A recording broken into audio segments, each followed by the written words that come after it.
Olá pessoal, hoje nós vamos resolver uma questão da segunda fase da Olimpíada Nacional de Ciência do ano 2019, sobre o assunto de astronomia. Sabemos que os corpos orbitam o Sol segundo uma órbita elíptica, tendo o Sol em um dos focos da elipse. Matematicamente, podemos caracterizar uma elipse pelo seu eixo maior, 2A, e pelo seu achatamento ou excentricidade, E, que é uma razão entre a distância entre os focos e o eixo maior. Na figura, r é a distância do corpo ao Sol e o ângulo θ é chamado anomalia verdadeira. Podemos equacionar a distância r do corpo ao Sol como sendo, segue a equação ao lado. Letra A. Da equação acima, obtenha as equações que nos dão a distância r no periélio e no afélio. Letra B. Demonstre que uma órbita circular é um caso particular de uma órbita elíptica, quando a distância entre os focos é nula. Bom, pessoal, vamos iniciar essa questão, pela letra A. Vamos dar início a ela. Aqui nós temos a imagem ao lado e temos a equação, Bom, de imediato, nós temos que localizar os pontos correspondentes ao periélio e ao afélio e, certamente, o valor de θ, do ângulo, que é chamado anomalia verdadeira, que corresponde à posição que irá produzir o corpo naquele local correspondente ao afélio e periélio, sendo que o periélio é o ponto na qual o corpo está mais próximo do Sol e o afélio é o ponto onde o corpo está mais distante do Sol, da seguinte forma. Nós temos em verde o raio, representando o raio correspondente do corpo quando ele está no periélio, e em amarelo, quando o corpo está no afélio.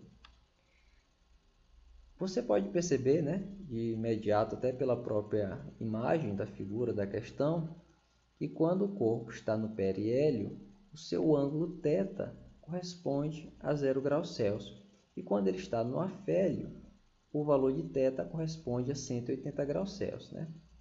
Então, veja bem, para você poder encontrar a distância R, quando o corpo está tanto no periélio quanto no afélio, é só você substituir o valor de θ, tanto o valor de 0 graus Celsius quanto 180 graus Celsius, na equação que nós temos aqui no canto inferior esquerdo, certo?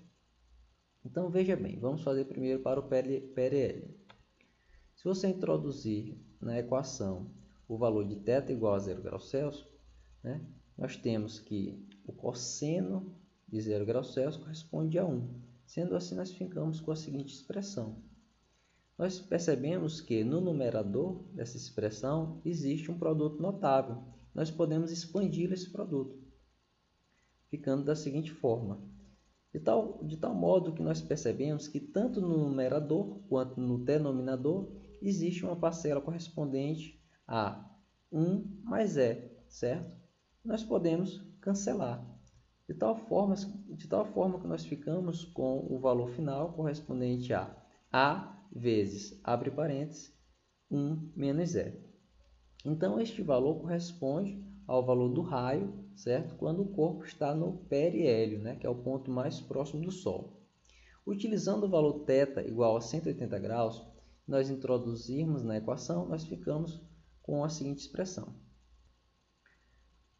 Nós vemos que o cosseno de 180 graus corresponde a menos 1. Sendo assim, nós ficamos com a seguinte expressão que está aí mostrando para você. E nós fazemos exatamente como fizemos anteriormente, Nós vamos expandir o produto notável que nós temos no numerador. Só que dessa vez nós vemos que o que existe em comum tanto no numerador quanto no denominador é a parcela correspondente a 1 menos E. E nós vamos cancelar ambas as parcelas, tanto no numerador quanto no denominador. De tal forma que ficamos com o raio, no ponto do afélio, corresponde a vezes, abre parênteses, 1 mais E. Então, se você olhar pela expressão que nós obtemos, tanto o valor do raio no periélio quanto do raio no afélio, nós percebemos, né, até pela própria expressão, que realmente o raio no periélio é menor do que o raio no afélio, certo? Então, essa primeira letra da questão está resolvida, né? Bem simples, bem tranquila. Então, vamos para a segunda, letra B. Demonstre que uma órbita circular é um caso particular de uma órbita elíptica quando a distância entre os focos é nula. Bom, pessoal, essa é uma questão que às vezes parece ser um pouco mais difícil para o aluno, né? Mas não é difícil assim não. É só uma questão de perceber a questão de um pequeno detalhe. Veja só. Nesse caso, quando a distância entre os dois focos é nula, né? Eles se aproximam um do outro de tal modo que a distância entre eles vai ser zero, né? Veja bem, como a excentricidade é a distância entre os dois focos, né, dividido por 2A, certo? Que é justamente a distância, né, que existe entre o afélio e o periélio, sendo que, nesse caso que nós temos aqui, essa condição é que a distância entre os focos é nula, né? Então, coloquei aqui igual a zero. Nós temos que a excentricidade é nula, né? É igual a zero. Se nós utilizarmos esse valor de E igual a zero na equação, ficamos com a seguinte expressão. Nós temos que o R vai ser igual à expressão que você está vendo, né? Que simplificando, nós vamos encontrar que o R é igual ao valor de A, certo? Então, independente do valor de θ, né? Que é o ângulo, né? Que é chamado anomalia verdadeira, o valor de R vai ser sempre igual a A, uma vez que a excentricidade é nula, né? Dessa forma, você pode escrever simplesmente a expressão. Qualquer que seja o valor de θ, R é igual a A.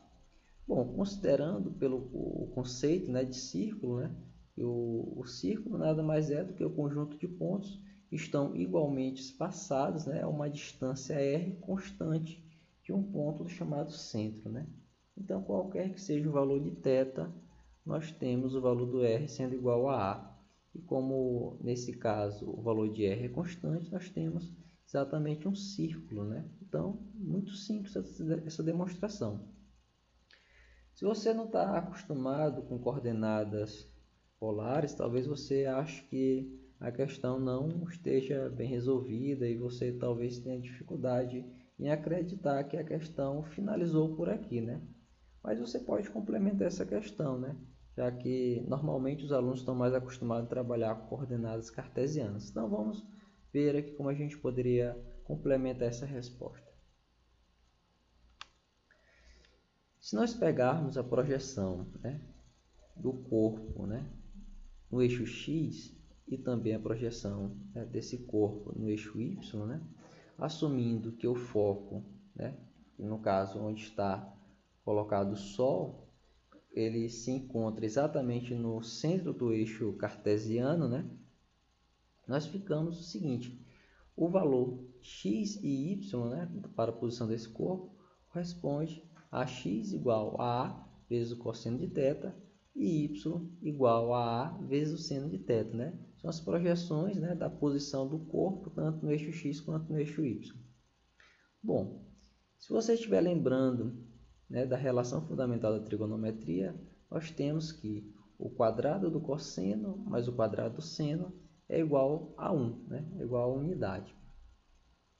E o que é que nós podemos fazer? Nós podemos pegar as duas equações primeiras que eu mostrei para você em relação às projeções no eixo x e no eixo y e substituir, né, na relação fundamental da trigonometria, porém substituindo os valores de seno e cosseno da seguinte forma: o cosseno de θ é igual à razão de x por A e o seno de θ é igual à razão de y por A. Né? Substituindo esses valores de seno e cosseno, nós ficamos com x dividido por A ao quadrado, né? Tudo ao quadrado, mais o quadrado de y dividido por A é igual a 1.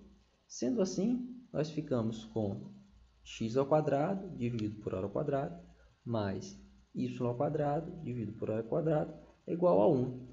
Como nós temos no denominador, né, do lado esquerdo, né, o A ao quadrado, nós podemos passar para o lado direito multiplicando, né? De tal forma que nós vamos ficar com x ao quadrado mais y ao quadrado é igual a ao quadrado, né? E essa é exatamente a equação, né, do círculo em coordenadas cartesianas, né? Onde, nesse caso, o valor do raio corresponde ao valor de A, né? E é justamente o que nós tínhamos desde o início, né? Que o valor do raio corresponde a A. Então, nós temos aqui a demonstração, uma segunda demonstração, na verdade, né? Porque a primeira é em coordenadas polares e essa segunda aqui em coordenadas cartesianas, né?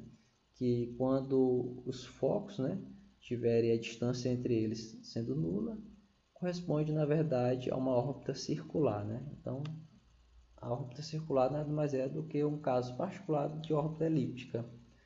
Bom, pessoal, nossa aula vai ficando por aqui. Um abraço para vocês.